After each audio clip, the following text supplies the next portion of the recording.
morning, everyone. Welcome to our Fossil TV. Here's the breaking news. Yes, Katarina and her husband Oleg endured what every citizen of Kyiv must: long blackouts, hours without any internet connection, and constant apprehension about the next missile barrage. But as they begin 2023, they are also preparing for the arrival of twin boys. Katarina, who is 34, is 8 months pregnant. She is not getting much rest ahead of the big day.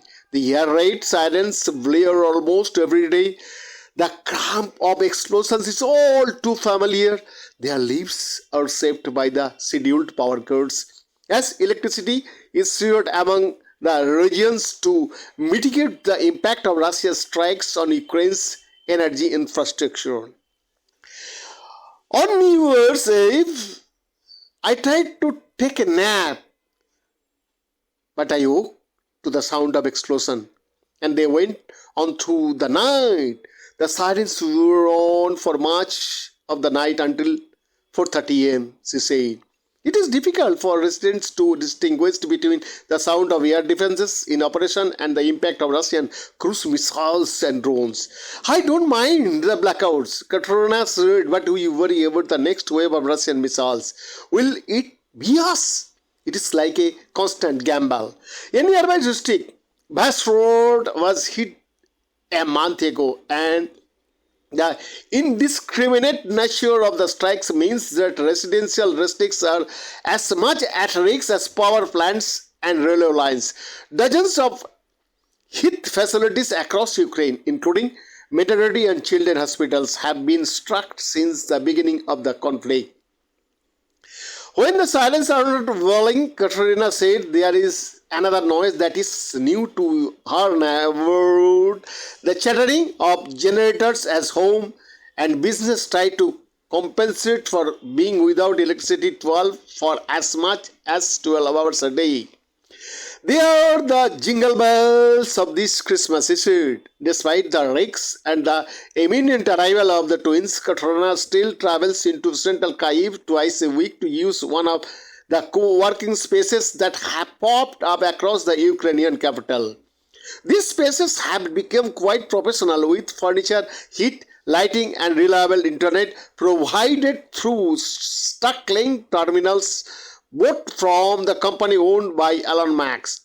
Katarina works in logistics and helping to import large containers into Ukraine. It is more than just a livelihood. It is also a way to contribute to the world effort. Katarina and Oleg are luckier than most Ukrainians in that they have a small generator at home, but they use it sparingly. There is always the risk of running out of diesel to power it. It uses a liter of fuel every hour and needs to cool down every 4 hours. They have to choose which appliances to run. It is lights or laundry, they say.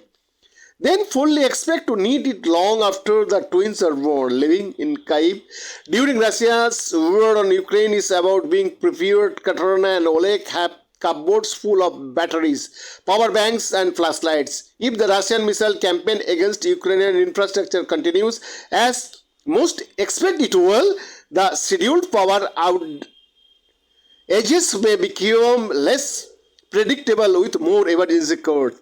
There is enough food in the stores, but sometimes I have to shop with a flashlight, Katarina says. They keep about 2 months worth of food supplies tracked in the house just in case the situation goes from bad to worse. Like many people from Kyiv, Katarina and Oleg moved away from the capital to a safer area in western Ukraine when the invasion began last February, but they never wanted to leave the country, and soon they felt the draw of homes pulling them back to the city. I have 2 jobs here. Oleg has a job here and he cannot work remotely. We have many friends here, our homes. For me, it is a nightmare to move somewhere else, Katarina said. Katarina feels they are both involved in the efforts to secure Ukraine's future. In the early months of her pregnancy, she helped Ukrainian volunteer organizations with fundraising for warm clothes and equipment for the Ukrainian army, she said. The company my husband works for has a fund, and they help the Ukrainian fighters who are on the front line with equipment like drones and pickup trucks. We helped collect money for such equipment, she said. Bien, the report for Shakti.